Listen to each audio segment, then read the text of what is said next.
this. The Taliban co-founder has arrived in Kabul. The Taliban's most prominent leaders, Abdul Ghani Baradar, returned to Afghanistan after years in exile. So what do we know about him? Well, he was one of the 4 men who founded the Taliban back in 1994. And he became a linchpin of the insurgency after the Taliban were toppled by the US-led invasion in 2001. Then, in 2010, he was actually captured in a joint US-Pakistani raid, but he was released in 2013. Afghan officials hoped that he would encourage the Taliban to engage in peace talks with them. Well, fast forward 7 years, and he signs a deal, not with the Afghan government. Chat, what are the hashtags for Hasan tweet selfie day? It's like,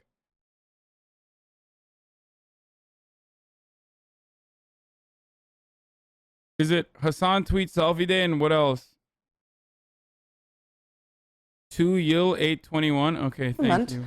But with the US Trump administration, it culminates in the withdrawal of US troops. We know what happens next, don't we? The Taliban quickly take control of the country, and then after years in exile, he's finally able to return to Afghanistan. Well, our security correspondent, Frank Gardner, is here with me in the studio. It's lovely to see you, Frank. There are so many questions concerning not only the Taliban, but also how they fund themselves, who they are. So let's start off with this latest development and Baradar. How significant is he within the whole story?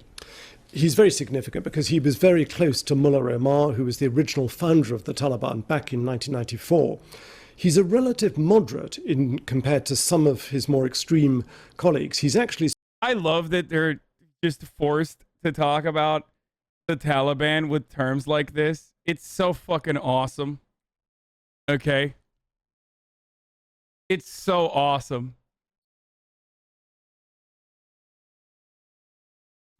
Yes, they're relatively moderate in comparison to its other Taliban counterparts.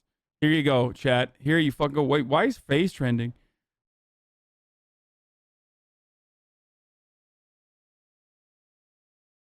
The moderate head of Taliban. They're only doing wonderful jihad in moderation and also implementing their version of fundamentalist Sharia laws in moderation. He spent 8 years in prison in Pakistan, and he was only released in 2018.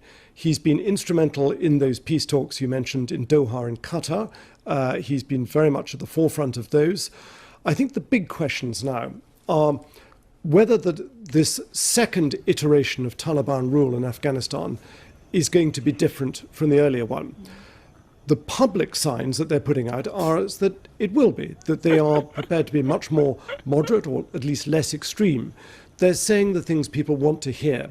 The big question is whether once the spotlight is off Afghanistan, and it will move off it inevitably, eventually, are they going to revert to type, oppressing women, suppressing human rights, carrying out all sorts of very brutal punishments, oppressing free media, or will they actually be a more normal country that is a part of the rest of the world? Some countries, Russia and China, are giving them very much the benefit of the doubt and are reaching out to them already. The European Union has withheld its recognition of, I mean, no one is actually in a hurry to recognize them yet because they want to wait to see how the Taliban form a government, how inclusive it is. But I don't think Western countries are going to be in a great rush to do it. They want to see a bit of time elapse to find out what kind of a rule it's going to be. But so Mullah Abdul Ghani Baradar's input is going to be crucial. He is not right now the top man, but he's very near the top man, along with Habatullah Akhundzada. And they've got other people at the top, Haqqani, for example, Khalil Haqqani from the Haqqani network. These people have been on the outside for 20 years.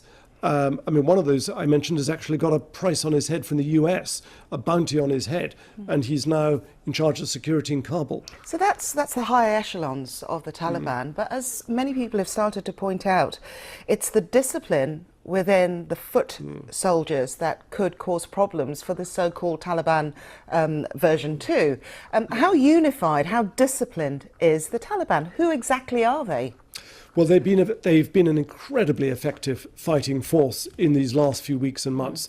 As soon as they found out that the US was leaving... Yeah, 20 fucking years, dude. 20 years. They've been an incredibly effective fighting force.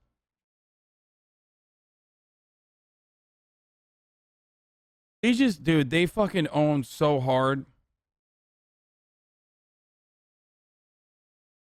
Like, how many more times do imperialist forces need to get fucking owned by dudes in flip-flops for them to recognize that, like, I mean, I guess the point is that you have to do imperialism. Like, the entire point is, like, the entire point is getting owned by flip-flop wearing motherfuckers over and over again. You know what I mean? So that, you know, the military industrial complex can keep basically printing money.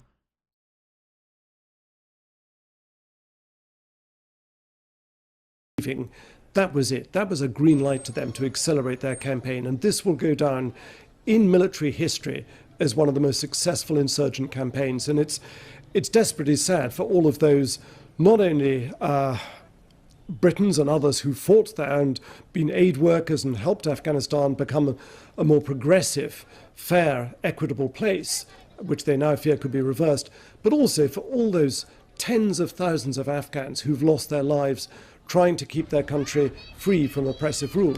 Now, it may not be as oppressive as we fear, but certainly a lot of people, you've only got to look at the airport to see what tens of thousands of Afghans think about what Taliban rule is likely to be. They will have heard it from their parents.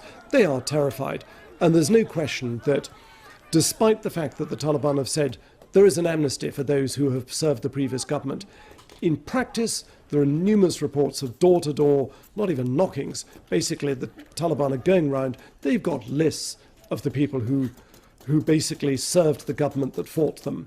And the people they're particularly after are what's called the NDS, the previous Afghan Intelligence Service, and the Special Forces, the 444 and Unit 333. I'm hiding it because, like, there's imagery, and I don't know if it's, like, if it's actually bad or not. That's why I'm hiding it.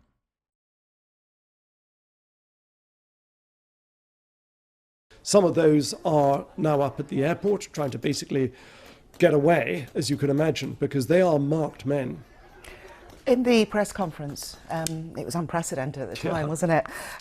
There were a lot of questions off the back of that saying, why do they keep talking about Sharia, the Islamic law? Why is it within the confines of Sharia?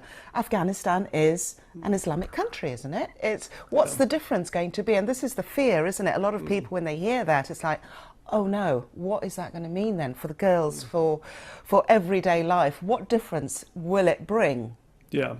Well, Sharia, of course, means Islamic law, as you say. And, Sharia. And it's been very much... Damn, he said it with his fucking chest, dude. He got the guttural sound through. Sharia. Did this guy fight? Is he like a ex-Special Forces guy or something? You don't hear that from, like, usual Westerners. My man said Sharia. Interpretation. I mean, many countries throughout the Middle East use a form of Sharia. It's all dependent on how it's actually practiced. So Saudi Arabia, for example, is one of those that carries out what's called hudud or HUD punishments to the limit. So, you know, that can be beheading for capital crime, which is rape, armed robbery. And in the past, the 5 years from 1996 to 2001, the Taliban carried out a lot of very brutal punishments, particularly amputations. ISIS, when they had a self-declared caliphate in Syria and Iraq, they did a lot of those. And there's a really ghoulish, hideous element to this because usually these regimes tend to corral the public into forcing them to watch this. They order them, their police order people to come to the stadium to watch this. And that's what used to happen under the Taliban. They use the football stadium in... Yeah, maybe fucking rad libs will like that now. They're like, you know, they see, not all bad. Decapitation of rapists, dude.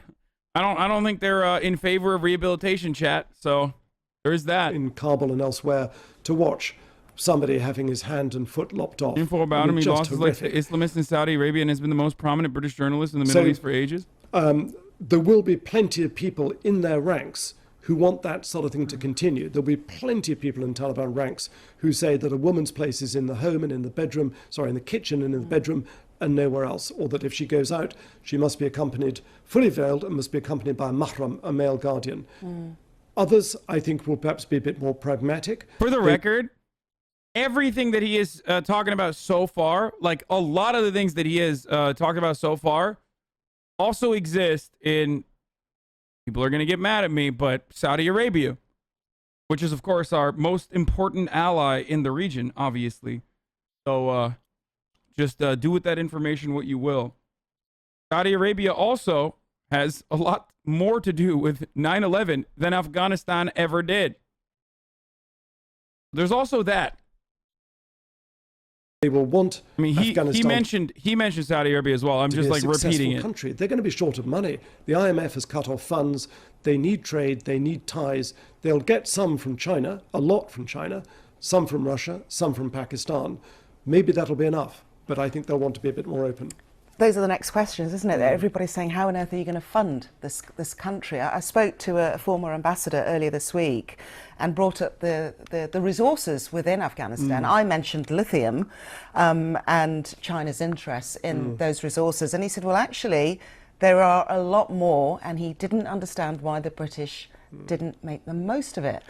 Where does Afghanistan's wealth come from, Frank? Under the ground. Well, partly under the ground, but of course, I hate to say it, but the illicit wealth is the opium poppy. Remember how some of the more prominent political commentators on this platform were routinely saying that like Afghanistan is not mineral, Afghanistan's like mineral density was actually unimportant in the grand scheme of things, and like that was a total fabrication or a lie or whatever the fuck people were saying. And then they were just completely wrong about that. And then no one ever was like, hey, that was really fucking wrong, actually. But hey, whatever, let's keep going. And Afghanistan is the world's biggest supplier of opium and heroin. So, you know, if the Taliban wanted to, and so far they've said, we're going to try and reduce opium production to zero and we want international help for this, that's commendable.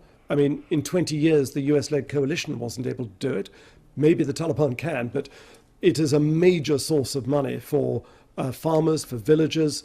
You know, it funds an entire narco economy in some of the more fertile areas.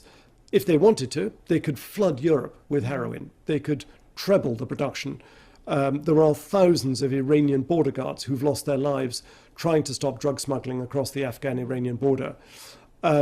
So there is that wealth, unfortunately, but you're absolutely right to mention lithium. So rare earth, copper, or other minerals are beneath the surface and are waiting to be exploited. And China has been quite clever on this. It's played the long game. I don't think it's lost a single life so far in Afghanistan, certainly not in combat.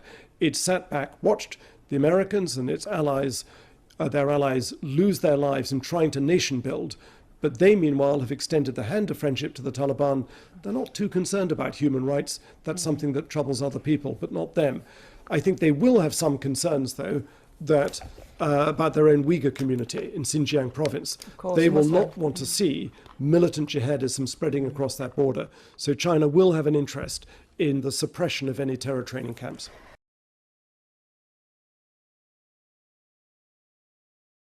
Yellow Hat has such hat trademarked. I'll have you know. Who the fuck is Yellow Hat?